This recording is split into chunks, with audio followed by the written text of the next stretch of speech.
represent the views and opinions of WBGR Network. Any questions or concerns about what is said should be directed to the show host, whose information will be provided upon request.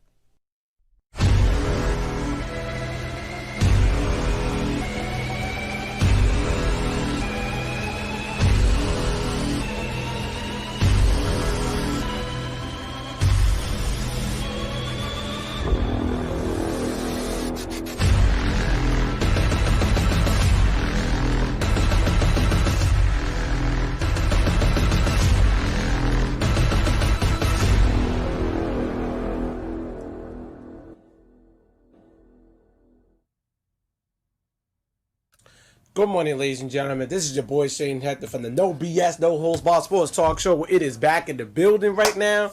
We're back. We're here. We're in Black History Month. Hint, hint. So it's going to be very interesting this morning. We're going to talk about a lot of different things early this morning. And we're going to talk about four different sports that I feel like it's necessary to talk about the history of these different pro leagues and the history of them. So we're definitely going to get in a conversation about that.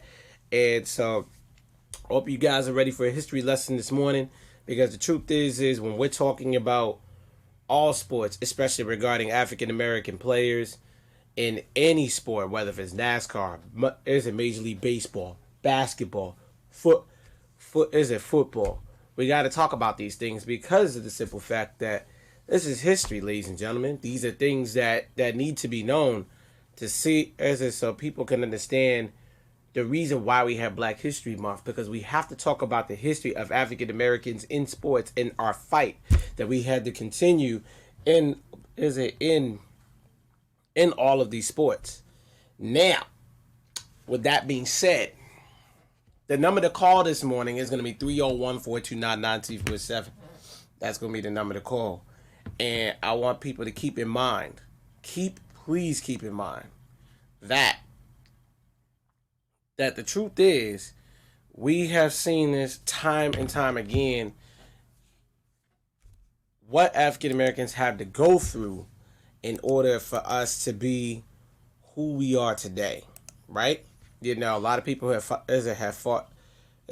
for some of the guys that we see in the NBA today, and how they had to pave the way for them to really crown the brand for who they are today. So, the topics we're going to talk about this morning. So, I want everybody to pay attention to that. So, you'll see right above me that we've got the history of the NBA.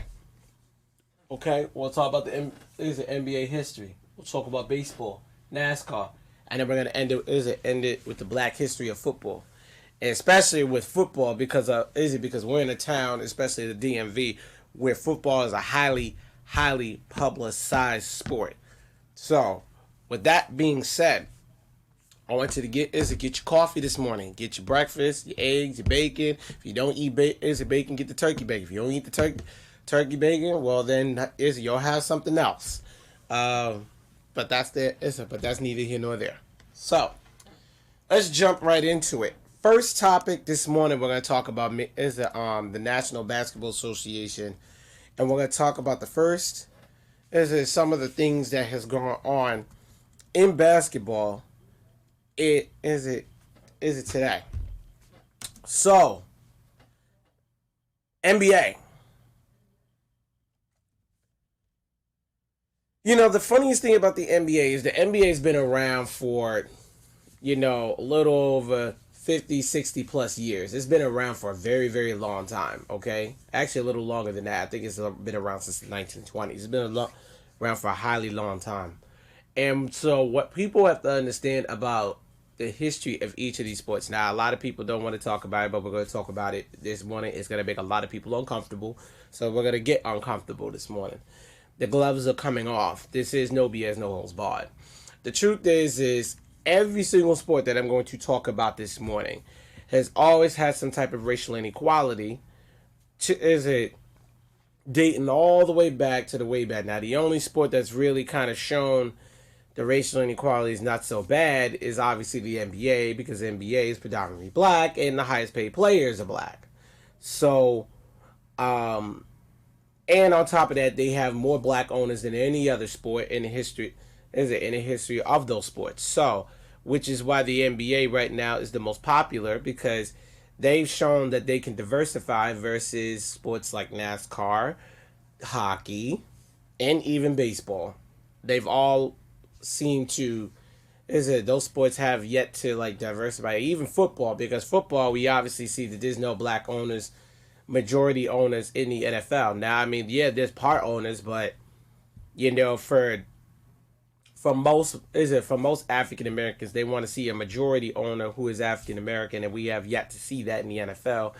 And probably we won't see that for a long time, unfortunately. But we're going to stay on the topic of basketball, right? So, one of the things that you have to understand, the first black player, okay, now I want people to understand this. First black player in the NBA. Now I want people to understand this. Was Earl Floyd.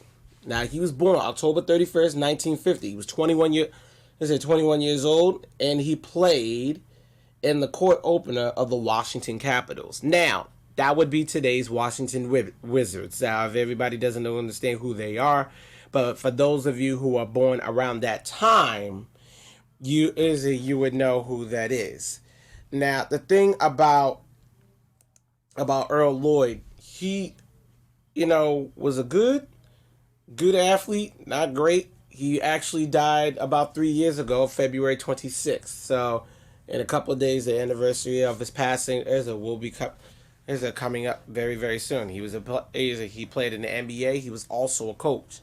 He was born April 3rd, 1928. Now, I want people to understand this and like his accolades and his stats, and I want people to understand how he had paved the way for many, many African Americans. He died at the age of 86. He was 6'5", 200 pounds. He was a ninth round pick. This is back when the NBA had like a whole bunch of rounds, because you got to remember they didn't have a lot of players to choose from back then, and not to mention that they didn't have a lot of players to choose from. They also didn't know exactly how to like get these players into the sport of basketball. Now, as a player, he played for the Washington Capitals for about 2 seasons, 1950, 1951. Eventually, he moves on to the Syracuse Nationals, and obviously Syracuse is no longer in existence anymore. And then he ended his career with the Detroit Pistons, who obviously the Pistons are still around today. And then he ended up coaching the Pistons 11 years later, from 71 to 72. And then he was also an NBA champion in 1955, with the Syracuse Nationals, who are no longer in existence today. Now, here's the thing I want people to understand. He went to West Virginia State. Okay, he was a CIAA champion. He was all collegiate. He was named all conference between 1948 to 1950. So that was 3 times, 48, 49, and 1950. Okay. He also led the West Virginia State team to an undefeated record at the time, which was 30-0. And at that time, they was the only undefeated team in history. And he graduated with his degree in physical education in 1950. Okay, so I want people to understand that this man has literally transformed the game, because he was an athlete who studied athleticism. Okay, because the fact that this man got a Bachelor of Science in physical education, he learned those things, and that's why he became the person he was. Now, of course, we could talk about the fact that this man basically faded away. But the first NBA player to win rings, obviously, because the trophy is named after him. Okay, we'll see that. And I want people to understand this. The history is real. Okay, there's been a lot of firsts. To get. And I want people to think about this for a second. when we talk about rings, we're not just talking about like championships. We're talking about is it to get an NBA Finals win, okay? And I want people to understand this. Now, obviously, Earl Lloyd was that, but to get multiple rings, clearly was Bill Russell. Clearly, Bill Russell was the only was the first black player to not only win rings as a player, but he also won rings as a head coach. Bill Russell was the truth, and obviously he was a monster of his time. Like what people gotta understand is like certain players are really good for the times that they were in. Okay, he served as a player coach in his final 3 seasons with the Celtics. Okay, he won them. He won 2 of his 11 NBA championships as a player coach. Now, obviously, he got rings as a player, but then he got his rings as a coach, and it was the same thing with Phil Jackson. Phil Jackson won rings as a coach, and also as a player. Same thing with Jerry West. Okay, and what people has to understand is,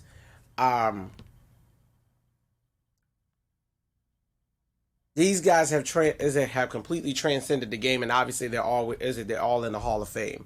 And of course, Bill Russell's number 6 jersey was retired in 1972, 3 years after he was inducted into the Basketball Hall of Fame. So, and what people gotta understand is this is why the NBA for years, I believe, this is why a lot of people always gear their children more towards the NBA, because the NBA has always been more inclusive than any other sport in history, than any other sport. Because if you think about it, if you can go all the way back to the 50s, when racial tensions were extremely high, okay, and black Americans were forced to go to the back of the bus, and people were forced to have to look at signs that say whites only, and see those kinds of signs and deal with that kind of racial tension. It then puts things into perspective of what these guys had to deal with coming all the way to where they are today. And what's even more so, now we're going to talk about, I'm going to get back to Bill Russell in a second. What's even more so is the fact that these guys have paved the way for guys like Michael Jordan, okay, like Magic Johnson, Elgin Baylor, Oscar Robertson, okay, paved the way for these guys because of the fact that they were in at a time where it wasn't so popular for black players to even be in. They couldn't even eat at the same restaurant with their teams because of the racial tensions at that time. And it was obviously unjust. But Bill Russell, Earl Lloyd, and those guys have shown this is what they had to deal with. Now, Bill Russell, if you want to think about it, Bill Russell was basically the LeBron James of his time. Because the truth is, he was one of the biggest men on the floor, 6'8", 6'9", on the floor. Whereas the rest of these guys are like, what? I'm sorry, 6'10". And because he was 6'10", he played center.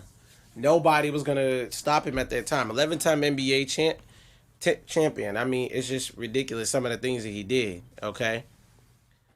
And then as a coach, he won 2 rings, 1968 to 1969. And he was the first player to be a player and a coach at the same time. Of course, the NBA put a stop to that after a while. And then in men's basketball, in the Olympic Games in Melbourne back in 1956, he won a gold medal. Can't expect anything less. Can't expect anything less from a man like this. Okay, 12-time NBA All-Star, 5-time MVP, and Bill Russell. Okay, 4-time NBA rebounding champion, 3-time as a first team All NBA, 8-time as a All NBA second team. Okay, NBA All-Star Game MVP. Can't beat that. And while he was in college, NCAA, two-time NCAA champion, 1955 to 1956, and he was an NCAA tournament most outstanding player back in 1955. And then obviously now he's got a trophy named after him. That's probably going to ring throughout history for the rest of his natural life. It is what it is. Davis Tremaine, thank you for watching the show, sir. I know you're a huge basketball fan. If any of you plan on calling in this morning, the number's 301-429-9247. That'd be the number to call. My man Mike Curry, thank you. Royal Hector Sr., thank you for you guys tuning in this morning. But anyways, getting back to Bill Russell. I mean, the truth is nobody really gave these guys a chance. And I want people to understand something about Bill Russell. The only player, now everybody can say it was a different time. We can all say that. The only player in NBA history to have 8 straight NBA championships. 8. Okay? Now, how many people can say, I want 8 rings? Or is it back to back to back to back to back to back to back to back to back to back to back to back? Not many people can say that. But Bill Russell can. So, now, obviously, people are going to say, well, you know, that was a different time. There wasn't that many players back then. Blah, blah, blah. And that's fine. You know, you could say that, but the stats are the stats. You can't argue with the stats, you know. It would be the same thing like saying that Michael Jordan is not that great, but Michael Jordan clearly played some of the best defensive teams in basketball because if he was in today's league, let's be honest, Jordan probably dropped 60 a night, but hey, that's neither here nor there. So, you know, I told people, the late Kobe Bryant, if he could drop 81 just because he felt like it, I mean, you really can't say that. And so getting back to Bill, okay? Great thing about Bill, all right? I want people to understand something. This has been ridiculous, okay? This has just been a crazy life for this man. This man has since never, and the thing is, he never really acknowledged being in the Hall of Fame until just recently. And you want to know why that was? Because a lot of people never understood that. Because of the racial tensions that have happened in the NBA before him, he always said, I will not be subjected to the NBA Hall of Fame, just mainly because there were so many other great players before him that never got in. Which I completely understand. Because the racial tensions were so bad even back then. And for him, this is all fresh. And because it's still kind of fresh, you know, he doesn't see that today, but things have changed. Obviously, things have changed since then. And then you got guys like Michael Jordan who will come on the scene, who became one of the, who transcended the game by getting his own sneaker, creating his own sneaker brand into something that clearly every single year somebody goes nuts over his shoes, you know. And it's been one of those situations you say to yourself, wow, you know, one of the first players to get you know. And what people got to understand is like, this has been a situation where, like, how do we say this? How do we let this happen? You know, I mean, it goes all the way back to Chuck Taylor, all the way to, you know, Dr. J, you know, and then even some players like Earl the Pearl. See, a lot of people forgot about Earl the Pearl. Now, for anybody who did not watch Earl the Pearl, because I was able to catch up on a lot of Earl the Pearl, played for the Sixers. And the reason why a lot of players don't know Earl the Pearl, his name is Earl Monroe. He's from Philadelphia, Pennsylvania. For all of my guys who are from Philly, shout out to all those fellas from out there. But the thing about Earl the Pearl is he did a lot of things that a lot of people never really saw. Okay, man is 75 years old, born in 1975. Okay, born November 21st, 1944. Obviously, he's in the Hall of Fame. Played for the Baltimore Bullets. Now, I want people to understand is yes, Baltimore did have a basketball team. Went to an HBCU in Winston-Salem State. Okay, he was the number 1 pick he was the number 2 pick in the NBA draft in 1967. Shooting guard, point guard, played for the Bullets for 4 years before moving on to the New York Knicks. So correction, not with the Philadelphia 76ers, but went to the New York Knicks. Okay? And then what people gotta understand about him is he was part of the reason why, and I want people to understand this, the only reason why the Knicks got a ring. Just being honest. And notice the Knicks, they really haven't been relevant since. So, that's just really what it is. His number 15 has been retired by the New York Knicks, and his number 10 has also been retired by the Washington Wizards, because the Baltimore Bullets were the Wizards team. So I want people to understand that, because that team has been moving around for years. The Baltimore Bullets to the Washington Bullets, and then from the Washington Bullets to the Washington Wizards. So so that's why his number is retired by two different teams. Two different teams.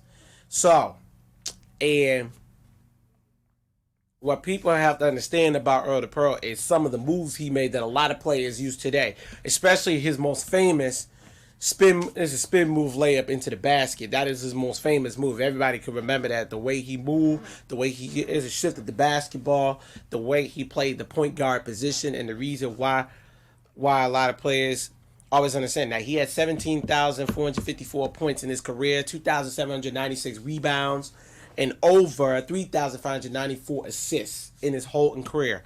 Now, he averaged 18.8 points per game. Now, a lot of people got to understand this. Everybody wants to say, that doesn't sound like a lot in today's game. But I'm like, well, you got to think about it. The rules back then were a lot different than the rules today. Because in today's game, I'm pretty sure Earl the Pearl would have at least averaged 22, maybe 23 points a game in today's game.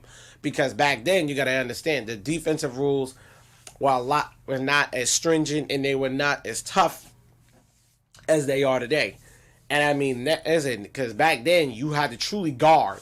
Now, I mean, you play defense, you might catch a foul. Hey, that's neither here nor there. So, and then what's crazy is this man was NBA Rookie of the Year back in 1968. NBA all rookie first team. Then these are just some of his accolades. But let's get back to the point. The NBA, and this is what I applaud the NBA for, being the most inclusive sport in all of sports. They have done everything to include not just men, but African American men and Spanish men, and anybody could play basketball. And then let's look at on the women's side, WNBA, how they even branched off and even included women. And then just recently, to make history on that, is how they made it so that women now get paid more, a heck of a lot more than they were getting paid before. So, with that being said, shout out to the NBA for that and all that they have done. And with that being said, I'm going to take a quick commercial break, folks. When I come back, I got some more stuff to talk to you guys about this morning. So don't go anywhere on the No BS Show. Sports is what we do. It's the fast track at peak speed, moving across the ice, blockers, hitters, B-team, beatdowns, and knockouts, doubleheaders, playoffs, touchdowns, smackdowns, on the mat or on the track. The spirit of a champion. The triple-double. Make that double front flip. This is what we do.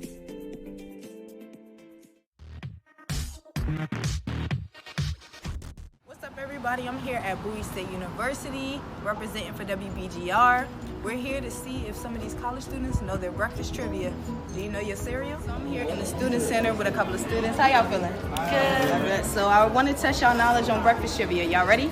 Yeah. All right, so the first one is finish the slogan. I'm cuckoo for Cocoa Puffs. All right, silly rabbit. Tricks of the kids. 2 scoops of. 2 scoops of. Close. Comes in a purple box, sunshine on it. Raisin bread. They're magically delicious. Wait, Lucky Charms. Lucky Charms. All right. Snap, crackle, pop. Rice Krispies. Yep. Kid tested, mother approved. Oh, I don't know. Not a mom. Whose mascot is a tiger? Flakes. No. Yes. What you saying? Mascot is a toucan bird. Whose mascot is Fred Flintstone? Fruity Pebbles. The taste you can see. Taste you can see. That one sounds familiar. The taste you can see. The taste you can see. Oh, that's What is that? Oh, you phoning a friend? Here you got a phone. Which one of these cartoons was not made into a cereal? You got 3 choices. A, Donkey Kong. B, Pokemon. C, SpongeBob. SpongeBob. Trick question, they all work. Oh wow. What? I never seen no SpongeBob cereal. Kid tested, mother approved. Checks. No. Kicks. Yup, you got it. Some of these college students definitely know their trivia. It was fun interviewing them to see what their knowledge was. Hopefully next time we can get a couple of more students at some other schools and test their knowledge. Do you know your cereals?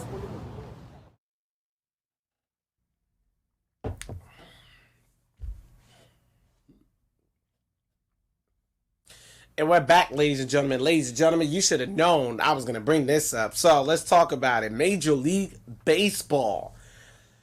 Ooh, baseball's been a funny sport, ladies and gentlemen, because a lot of people, I think people, I'm about to ruffle some feathers this morning. So get your feathers ruffled, because the truth is I'm about to have some news for y'all for those of you who don't know the history. I know a lot of people think that Jackie Robinson was the first black player in the Major League Baseball. Let me repeat that. I know a lot of people think Jackie Robinson was the first black player in Major League Baseball. Let me tell you guys, that's not true. He was the first one to have his jersey retired. He's the first one. And then play in the major leagues and play in all these major games.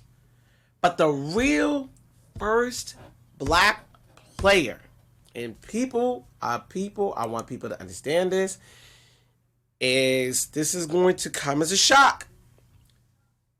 I want to throw a name at you guys. And you could look him up. His name is Moses Fleetwood Walker.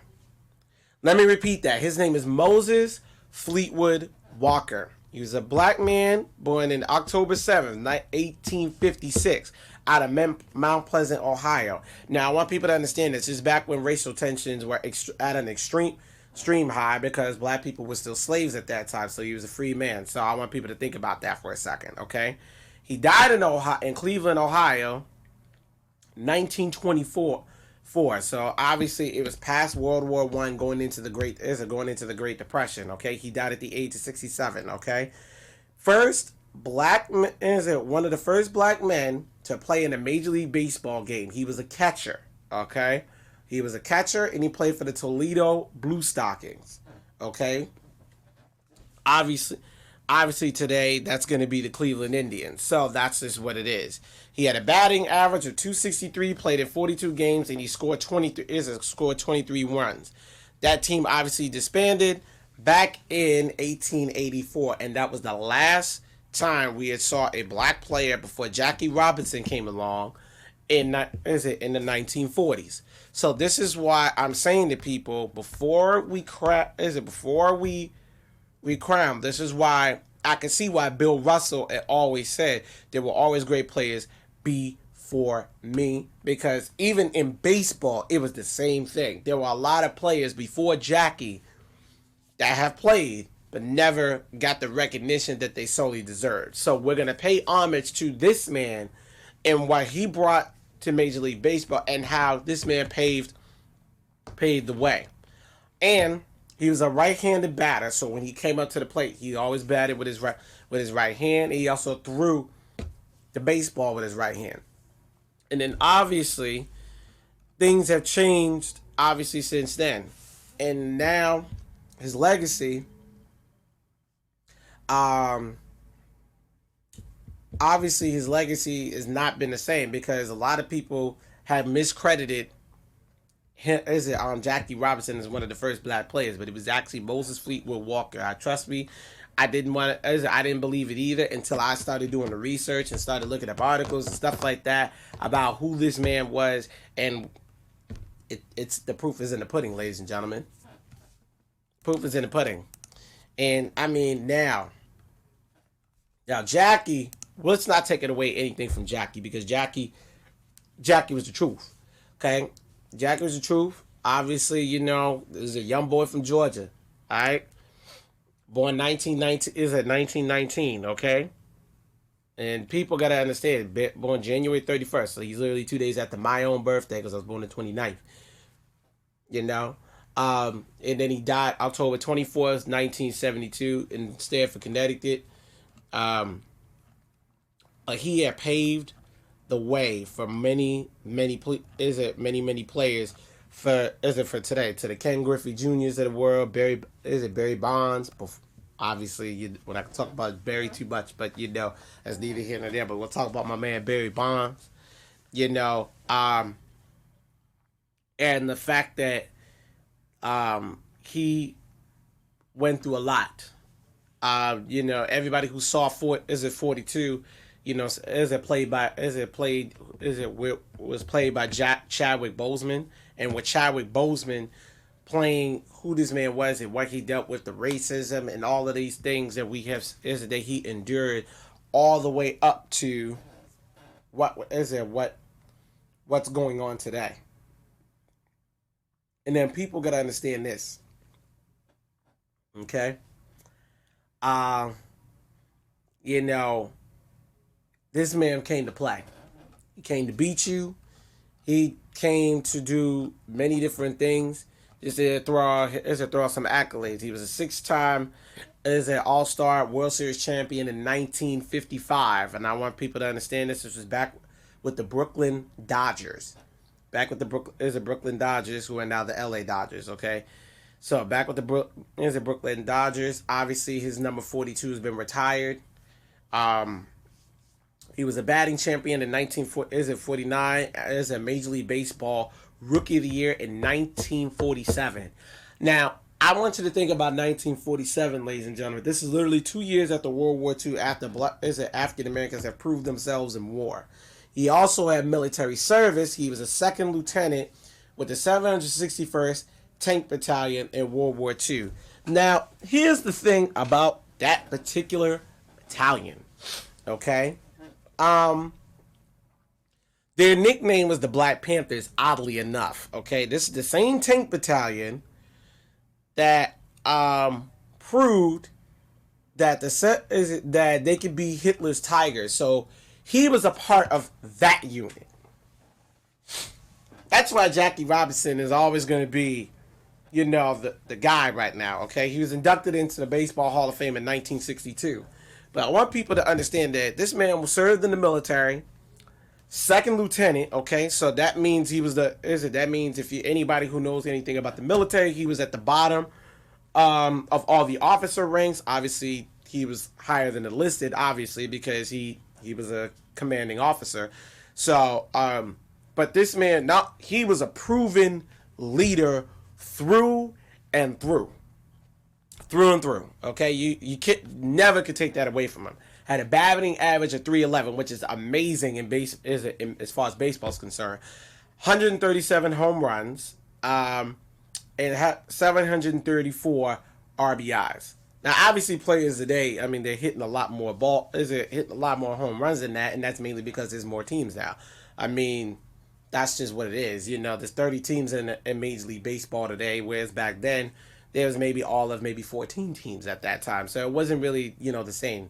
But I'm pretty sure Jackie was playing in today's game, then it'd be a lot different. We'd be talking about his stats being through the roof because he'd have to play a lot more games because you got to play 162 games in today's Major League Baseball. But anyways, his last appearance was in 1956 with the Brooklyn Dodgers, and but when he played in the Negro Leagues, now I want people to understand this, and he played in the Negro Leagues, he played for the Kansas City Monarchs back in 1945.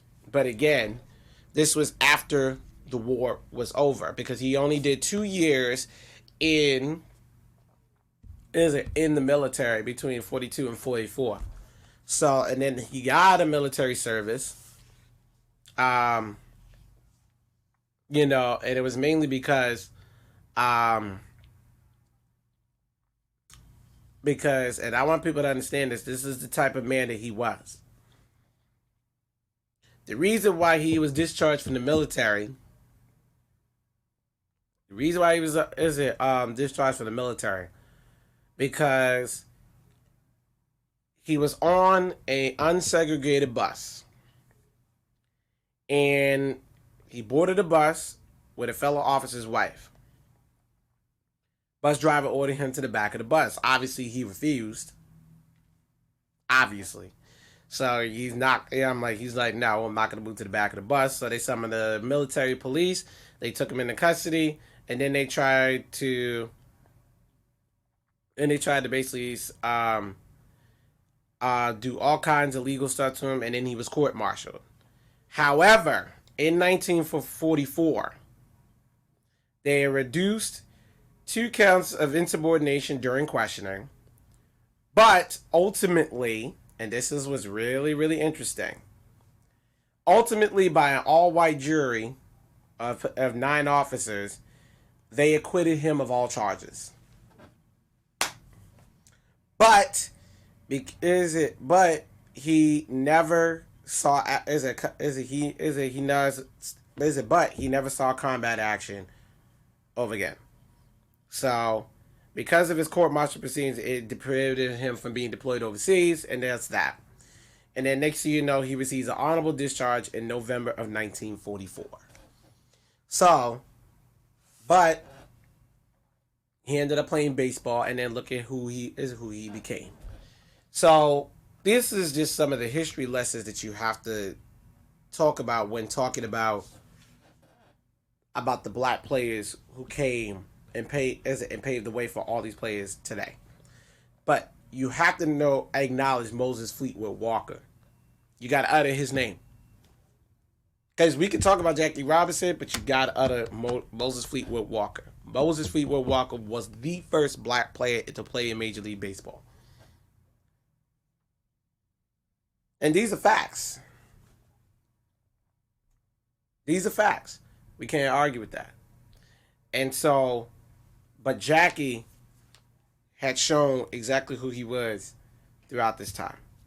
And ever since then, he's done everything to try to do is to desegregate the military and desegregate baseball. He was an activist. And then next thing you know, even to this day, his number 42 rings everywhere.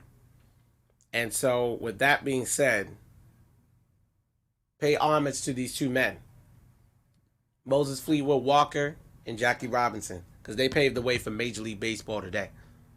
That's who they were. That's who they is it, and their names will ring throughout history for all time. Ladies and gentlemen, I'm going to take a quick commercial break. When I come back, we're going to have some more stuff to talk to you guys about. So don't go anywhere on the No BS Show.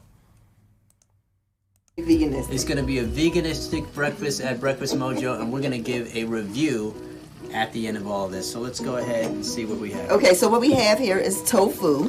And so what you do is you get the tofu in a pack, whichever brand you want to get.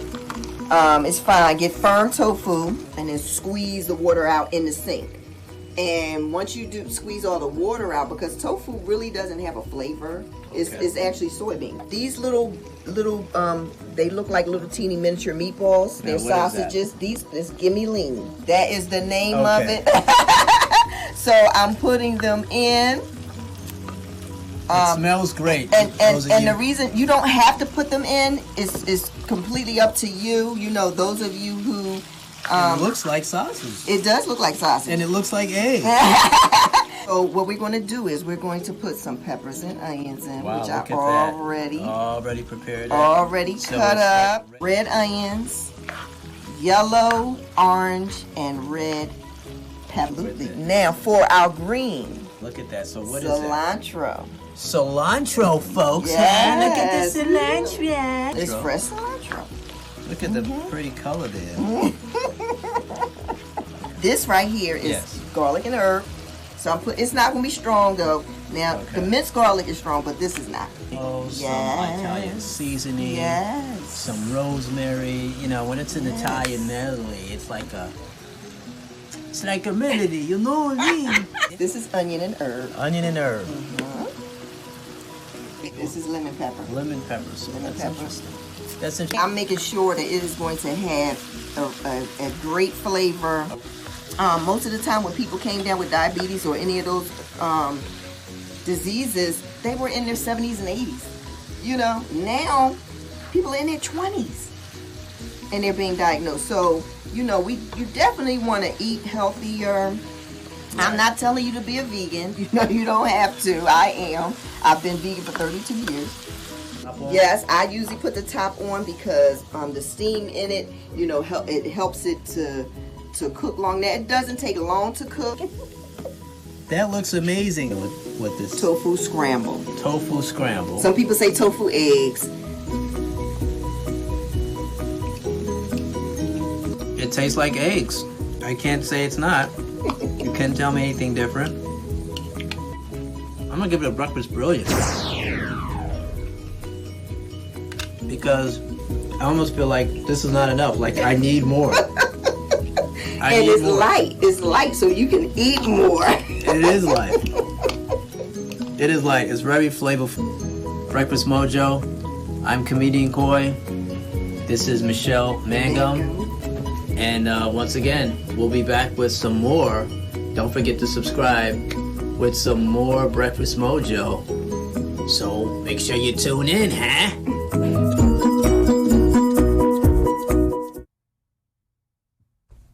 And I'm back, ladies and gentlemen. Ladies and gentlemen, you already knew I had to talk about NASCAR. NASCAR has got to be obviously the most controversial sport in all of Black history. Mainly because this has been a sport that it seems like a lot of African Americans struggle getting into this sport because of the racial barriers that, I hate to say it, even to this day, have proven that it's still in place even up until this day. And it's been getting a little bit better because they've done the Drive for Diversity program.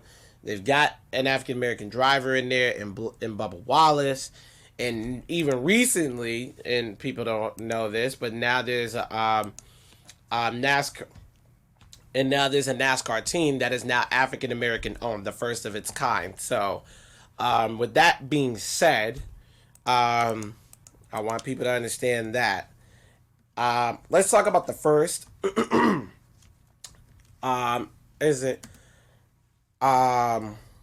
Let's talk about the first African American NASCAR driver. His name is Wendell Scott. Looked right above me. Now I know people are gonna look at him and be like, are you sure? Yep, he is African American, ladies and gentlemen. So,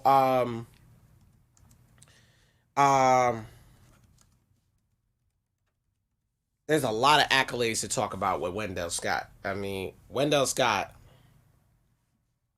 is the truth. And I want people to understand this, okay? This has been a very, very interesting life for Mr. Wendell Scott. Now, he was born out of Danville, Virginia, so that's not that far from here, but it's far enough, okay? Not back in August 29th, 1921. Died December 23rd, 1990 at the age of 69 due to spinal cancer, unfortunately. He was the first African American in NASCAR to have one win in his whole career at the Jacksonville 200 race. That was in Jacksonville, Florida back in 1964. But his last race was in the 1973 National 500 in Charlotte, North Carolina. Had 147 top 10 finishes. I want people to understand that. 147 top 10 finishes. Okay? And the great thing is he raced for 13 years, 495 races over his 13-year career. His best finish was in 1966. In sixth place, okay? He won one pole. And he raced in the top series that would be, which is called the Grand National Series. Today, that would be considered the NASCAR Cup Series, which is the big leagues. Okay, for all of motorsports, in NASCAR, which we all saw from last week from the Daytona 500. So, but this is what's kind of disturbing. And it's kind of sad that this only recently happened like 5 years ago. He was not inducted into the NASCAR Hall of Fame until 2015. I want you to think about this. His last race, okay? His last race was in 1973, but he did not get inducted until 2015. And that shows how for a long time, a very, very long time, how the tensions have transcended. It showed for a long time. And I mean, now I want people to understand this. This man was always in the cars, okay? Because he fought he fought in a segregated army in Europe during World War II. After World War II, he became an auto repairman. So he became a mechanic. And always worked around cars. That was very obvious. He worked around cars. And then on his weekends, he would go racing stock car races in Danville.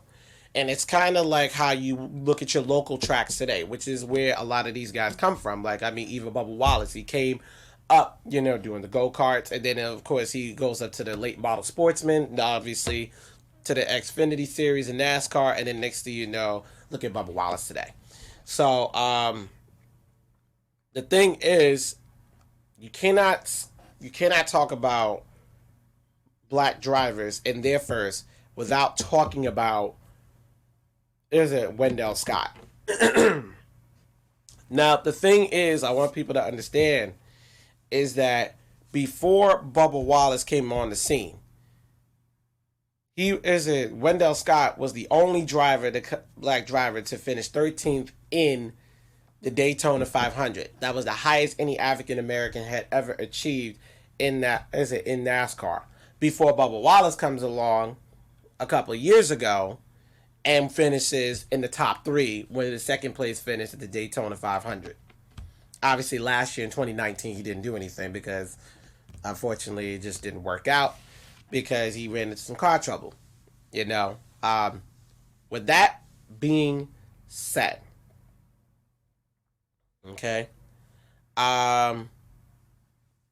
With that being said, it's kind of sad that it took a long time. It took a long time. And he had to pave the way for a lot of African American drivers. And due to the way the culture was and still was kind of going in up until recently, it showed how much in NASCAR they did not want to change. They did not want to change. And I mean, it's still a popular sport, but it was not popular.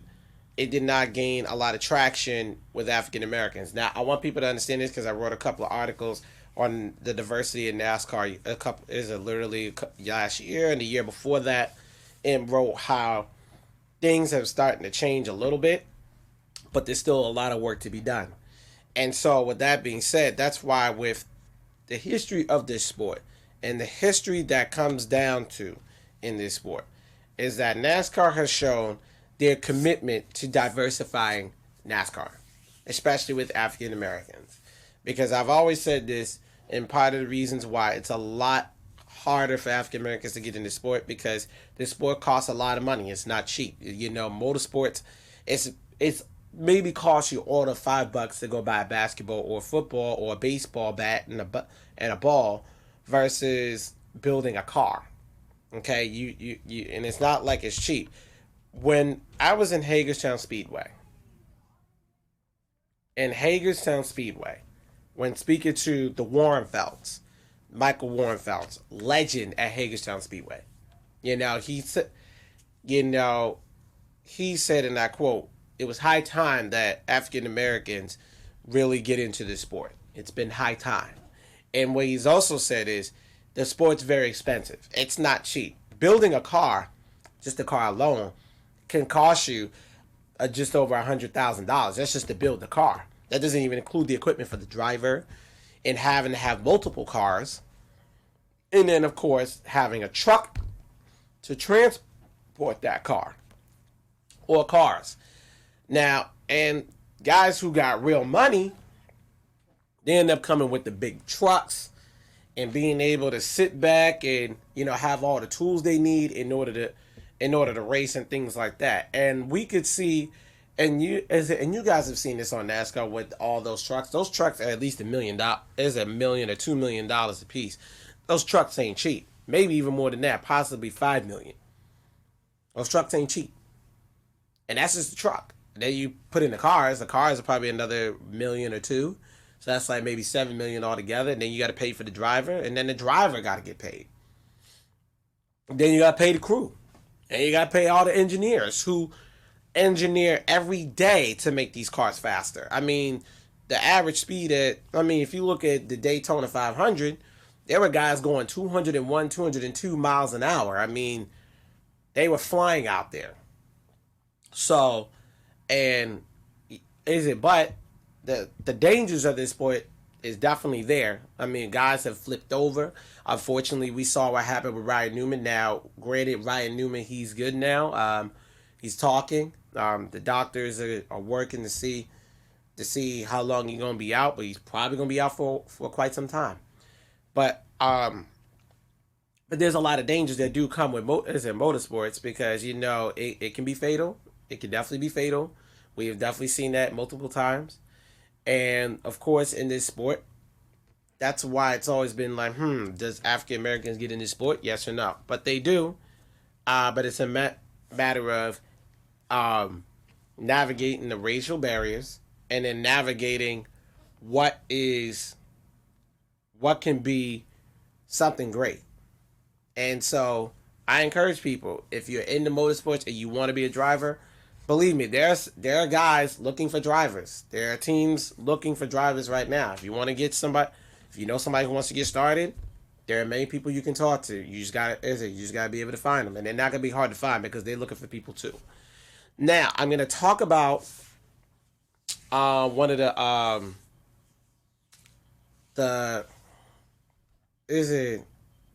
this woman.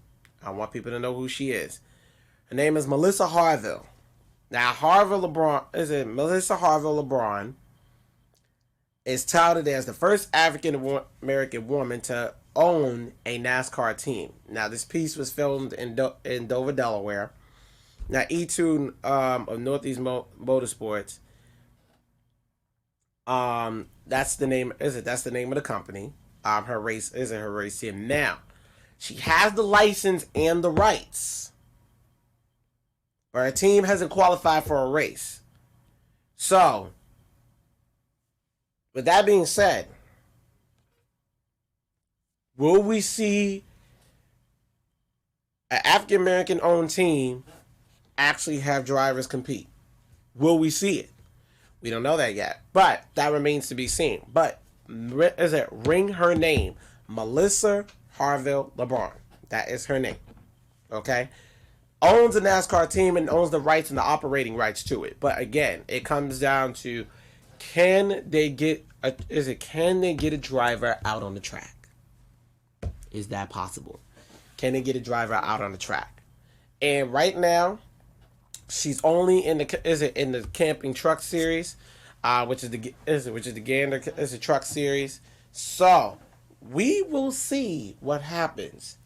But that is the first in NASCAR. So I wanted people to know who this woman is, the first African American to own a motorsport team in NASCAR. E2 Northeast Motorsports is the name of that team.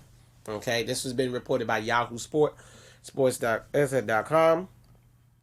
Okay, and it was reported by Nick Bromberg. Okay, this was about 2 years ago, June 8, 2018, and so he even wrote the article. Can you be a NASCAR owner if you've never actually fielded an entry in a NASCAR race? It does. So to answer his question that he decided to put out in that article, you can own a team. That doesn't mean that you have to race. You just have to own the team. You have, yes, if your name is on the rights, on the operating rights of that team, then you own a team. Period. But have you run a race yet? No. That's obvious because we would have been heard about this by now, but we haven't. But when she does, will that solidify that legacy of being the first black owner in all of NASCAR, and not only for the first black owner, but also the first black woman owner. So you got two firsts in this woman. But we will talk about that later. Ladies and gentlemen, I'm going to take a small commercial break, and when I come back, we're going to end this with football. So don't go anywhere on the No BS Show. Are you hungry yet? Come on over to Peru's Chicken, where we're cooking up mouth-watering Peruvian-style dishes like quesadillas, tacos, burritos, yuca, arroz con mariscos, camarones a la parrilla, charbroiled chicken, fresh salads, and so much more. Our friendly staff at both of our locations, Lanham at 9001 Annapolis Road in Lanham, Maryland, or Mitchellville at 12106 Central Avenue in Mitchellville, Maryland, we are ready to serve you. Just come on in.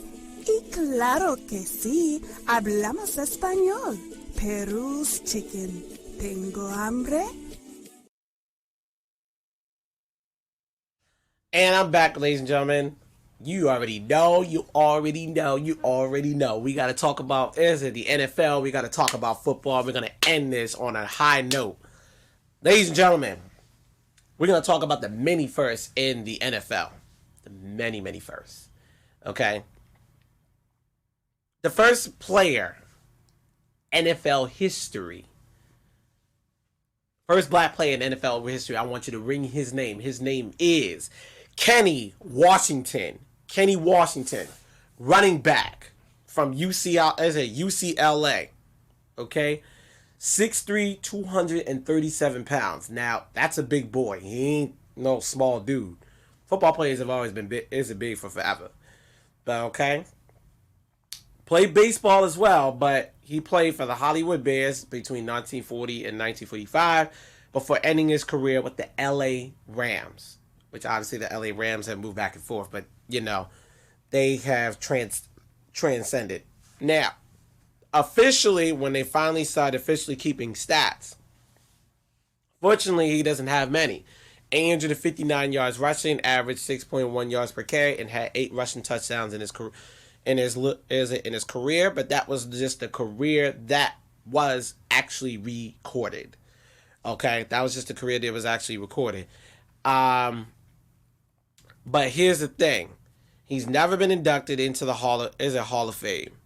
Okay, I want people to understand this. He's never been inducted into the Hall of Fame, but he was one of the first to pave the way for a lot of guys. And on top of that, he was inducted into the College Football Hall of Fame in 1956. Okay, I want people to understand that. Now, with him being inducted in 1956, clearly told how great this guy was. But unfortunately, he just never was able to become the guy that people wanted him to become. And it is what it is. But I wanted people to understand that he was the first player to not only be in the NFL and sign his contract with the NFL. Period. And this was post-World War II era, okay? I want people to understand that. He played college football for the UCLA Bruins.